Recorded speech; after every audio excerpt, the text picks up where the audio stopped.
«Она ведь будет жить?» — робко спросила женщина у ветеринара. «Будет, но не больше нескольких часов», — вынес свой вердикт врач. Услышав эти слова, собака с трудом подняла голову и посмотрела на людей. В ее взгляде читалась боль и беспомощность, вскоре из них покатились слезы. Она была еще молода и почти не жила, а ей уже вынесли смертельный вердикт. Мы не сдались, тем более, что и сама цыганочка не собиралась расставаться с жизнью так просто.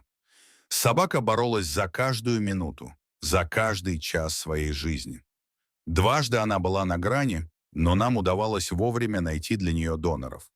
Ветеринары прилагали все усилия, но никак не могли установить диагноз, а значит, лечили симптомы, а не саму болезнь, которая никак не получалось идентифицировать. Пару раз я собирался везти цыганочку в клинику в столице, но она была слишком слаба и нестабильна. Ветеринары опасались, что дорога будет для нее фатальной. Когда цыганочка стала настолько стабильной, чтобы выдержать дорогу, мы все же смогли отвезти ее в Москву. К этому моменту она все еще очень мало ела, и ей не хватало сил, чтобы встать на лапы.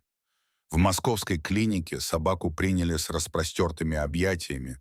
Сразу же был созван консилиум. Понять, что стало причиной болезни, удалось не сразу, но в конце концов диагноз был установлен. Цыганочка отлично вела себя в клинике. Со временем она начала доверять Оле, куратору, которая навещает ее и других наших подопечных, которые лечатся в Москве.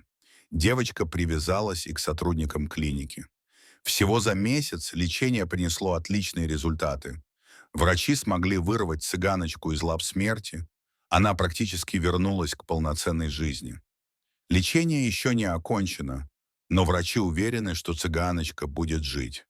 Пока она не проявляет особой активности, но постепенно привыкает к нормальной жизни, учится гулять на поводке и социализируется. Чтобы собака быстрее привыкала к людям, управляющий клиники поселил ее в своем кабинете, где ей гораздо интереснее и веселее, чем в закрытой клетке. Надеемся, у этой девочки все будет хорошо.